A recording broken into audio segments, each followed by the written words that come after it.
Brian from TerraVision, and he was so gracious to loan me a few minutes of his time for this little interview. And what's the mission statement of TerraVision? Like, what's your goal? I know you bring a lot to oddball, rare, never before seen stuff to the masses. Honestly, I just kind of want to recreate the vibe that I had going to the video rental store. So diversity, using original key art in a unique way that just pops.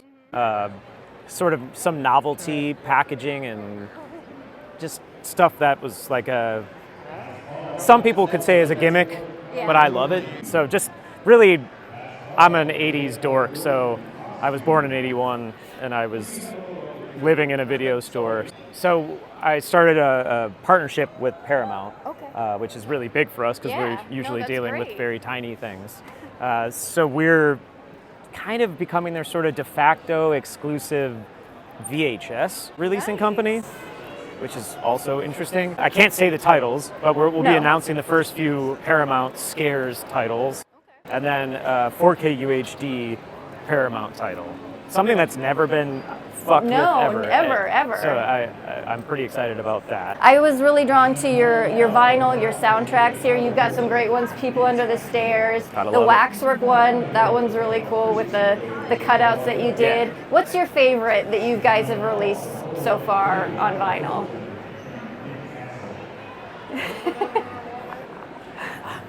That's tricky because I'm a hoarder, so favorites are always tough for me. Tough. It's really tough. It is really tough. Honestly, Monster Squad was a huge deal because I just grew up worshiping that film.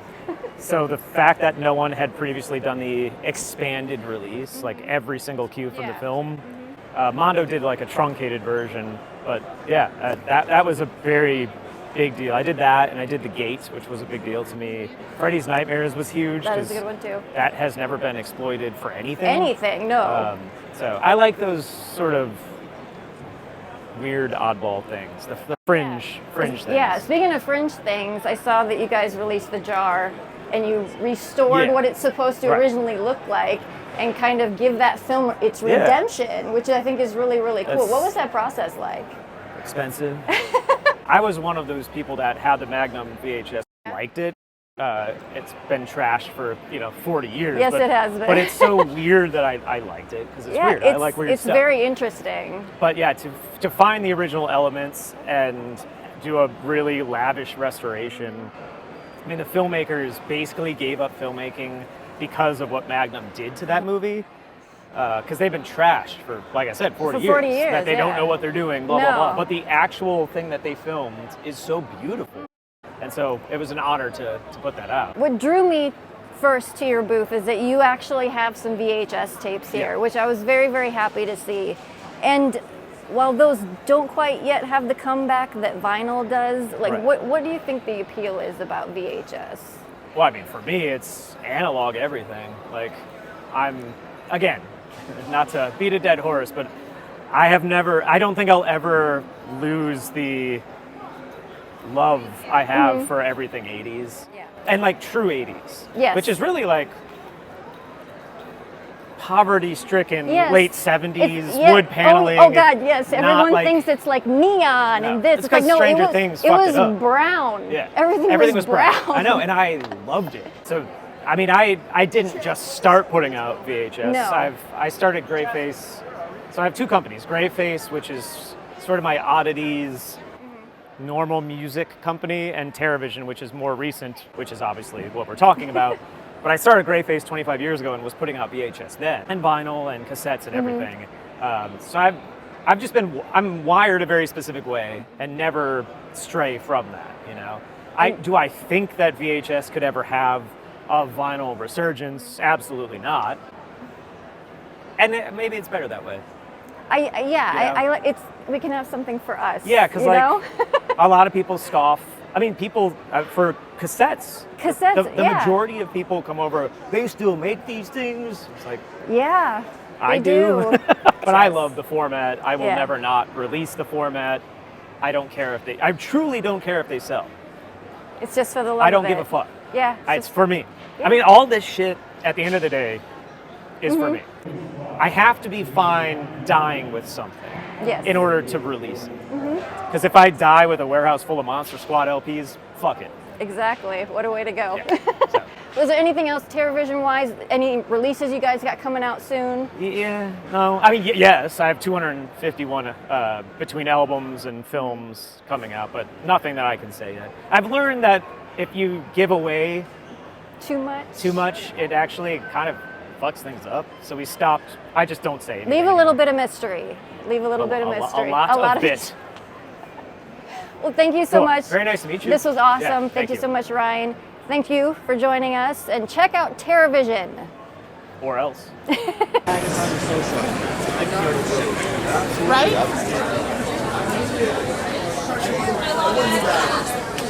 Who are you going to call? You're going to call the Mid-Iowa Ghostbusters, and I'm standing here with Thomas Ladwig. Yes. And what's your position within the Mid-Iowa Ghostbusters? I'm one of the founders. So we started about 3 years ago with Wendy and I, and then we gradually met other members through conventions and other appearances. We do conventions like this and various other volunteer events. We actually have a clothing drive tomorrow, winter clothes for kids.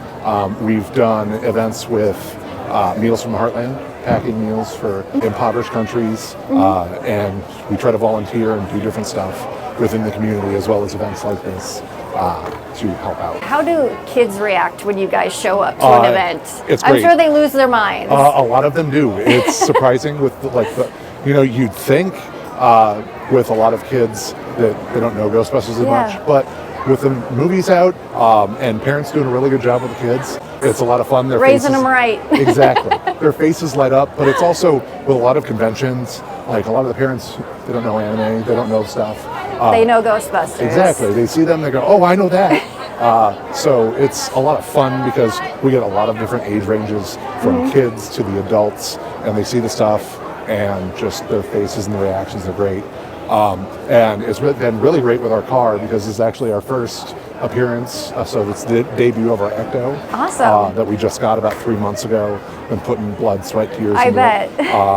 And just a lot of fun and giving back to the community. In addition to the Ecto 1, you guys have some amazing gear set up here. We do. It's like, are these, like, you built these from the ground up yourself, parted them out, or? So a few of them have started out as Spirit Halloween packs, like the 80% packs that you get from Spirit Halloween. And then just time, effort, various makers on the internet make different conversion kits. You can take parts off of and swap them in, put better light bars in there that look a little bit better. This one specifically was made by our member Wendy. Nice.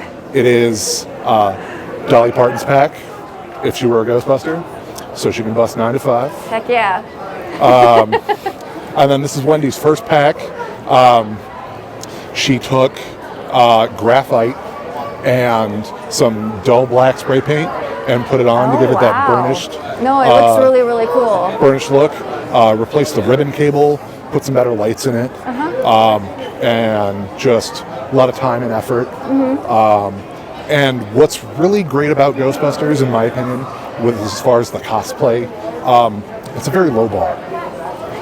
You got a jumpsuit. Yeah, I mean, I am Stay Puft sized, so I had to get, a custom jumpsuit made. But a lot of our members just get off the rack suits. And it's nice because, a lot of these you can get for relatively cheap. Out of the box are fairly good to go. Some minor part kits can just make them look presentable, and then you can gradually upgrade them as you go. Oh yeah, and you can really personalize it Exactly. to how you want it. And then, or you can go the expensive route if you really want. There are makers out there that make full kits that you assemble and put really expensive light kits in, and full big packs. My pack down here is from Hasbro. Okay. They have a crowdfunding service called HasLab that kind of like Kickstarter. They take orders for more niche product that are a little bit more expensive. So this started out as a HasLab pack, and then I added, I swapped out the light bar and put a clear panel in there, There's a secret panel that they put in. Secret panel? Yes. And I put a rechargeable battery in there because normally it runs off of like 6 D cells, which getting rid of those is like a good 5 pounds off the weight. Oh yeah, I bet. And I put a little circuit board in there, keep it running because normally it shuts off after like 2 minutes. But with the board in there, keeps it running, looks nice. And what's fun is even the wand. Oh, it's got the sound. I love it. And vibrates and everything. So That's very cool. The whole kit and caboodle.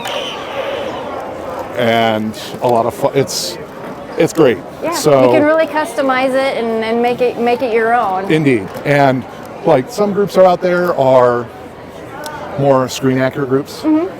We are more of a hodgepodge, do what you want, because in our opinion, out in the field, Ghostbusters are going to make whatever they want and customize it for themselves, which is really great.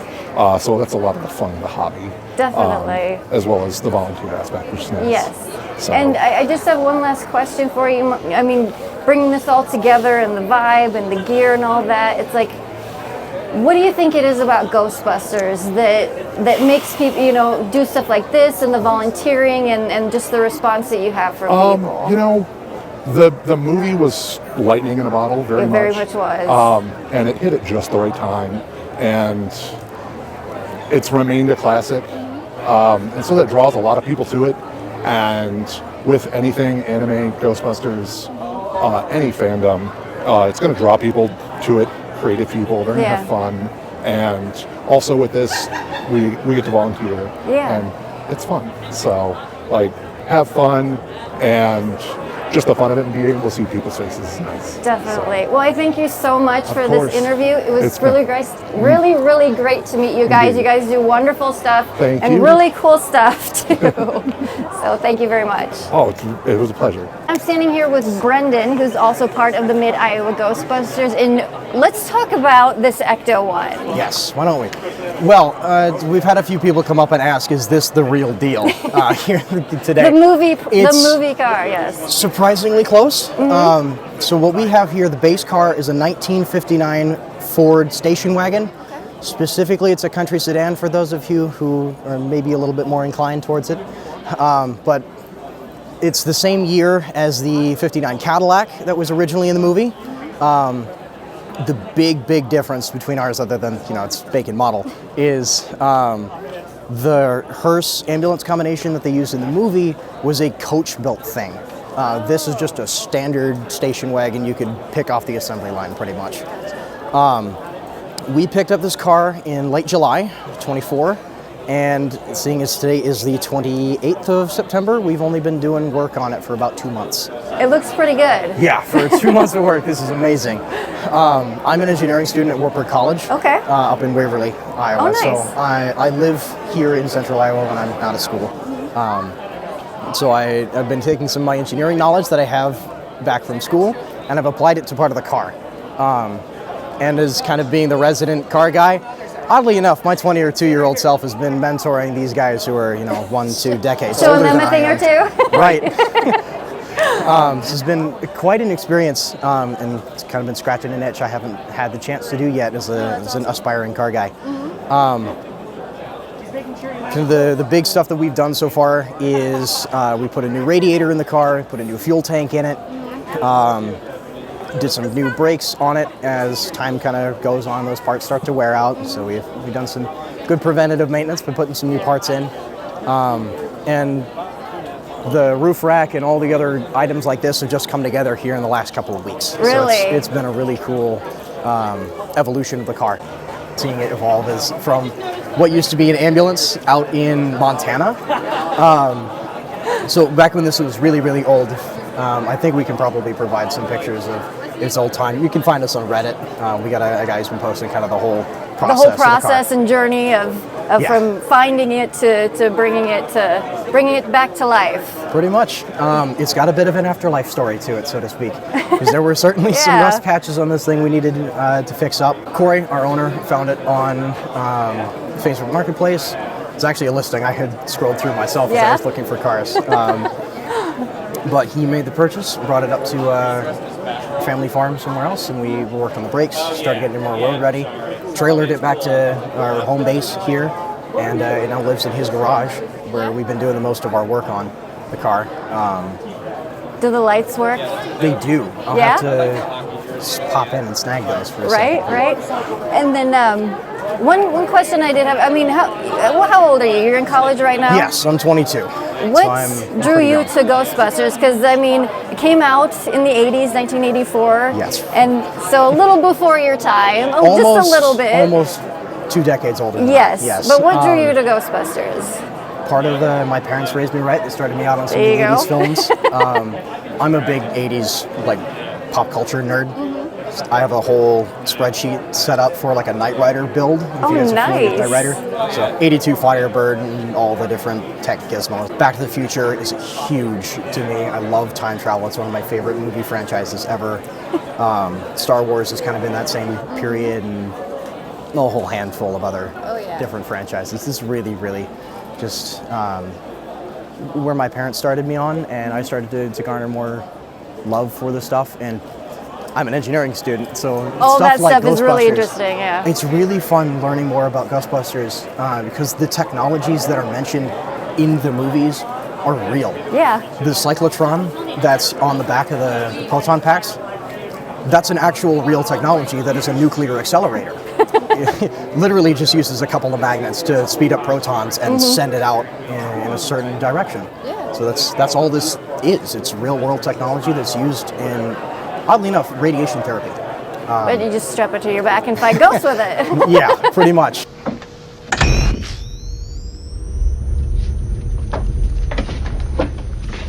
Do you think those early movies and that influence led you to studying what you're studying at college? There's a good part of it, yes. Yeah. I was also involved with FIRST Robotics Okay. from my 7th grade year of middle school onwards. So I started an FTC team and moved on to our FRC, and it's been a whole big evolution of what makes me an engineer. Why don't Yeah. I go ahead So and the show you lights go on? Yeah, let's check this out. So we did our best to be somewhat accurate to the first movie. It's hard to do that because of space restrictions on this thing, Yeah. but we have the same brand of light bars, the same spotlights.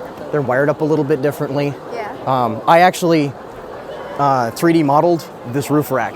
Really? So I went in with a 3D modeling software. I used Fusion 360. It's free to use for non-professional people. And so I designed the whole roof rack based off designs that we found from GB fans or Ghostbusters fans. So they had a full set of schematics. I went in, I just modified it to be 1 inch shorter and a few inches less long, I guess, front to back, to fit on the shorter chassis. And so that's what we have here today, and there'll be more added to it in the coming months. Thank you so much. Thank you, I It was appreciate really your good to meet you. Yes. Should we give your card?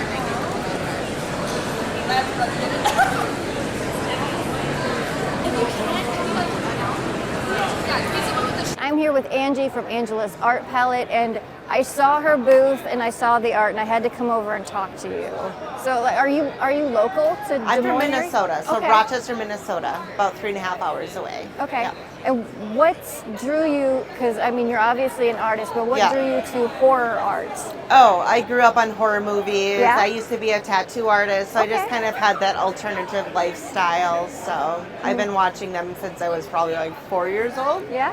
So What was the first horror movie you ever saw? that I remember was The Fly. The other thing that drew me to your booth is you've got a lot of different pieces that a lot of people don't usually have. Yeah. Like Tusk. I noticed. Yes.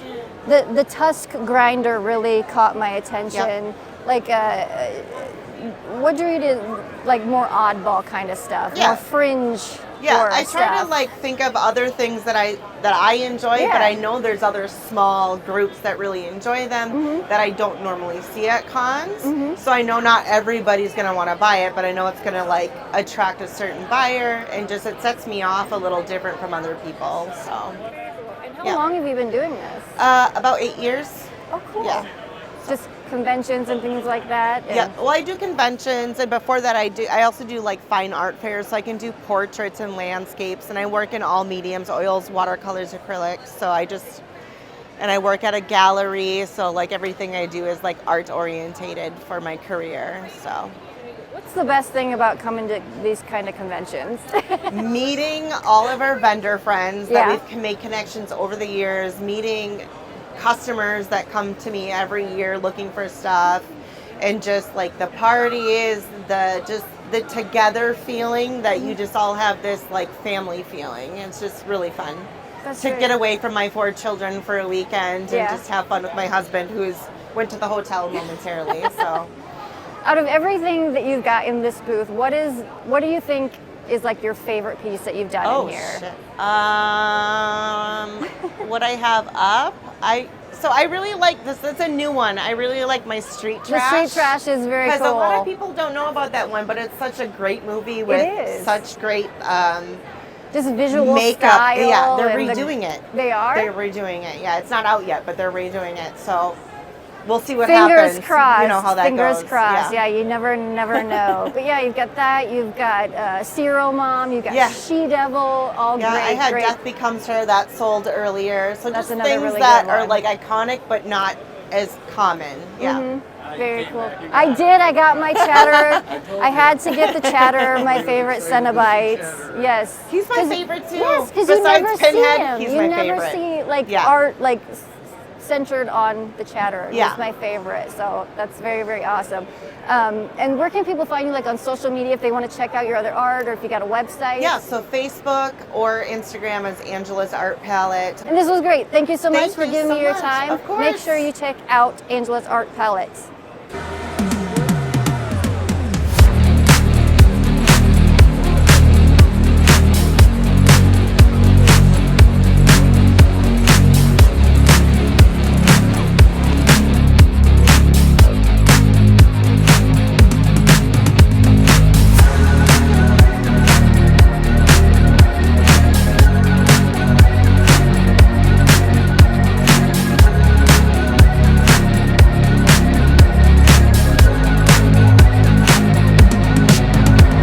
really just the only thing that's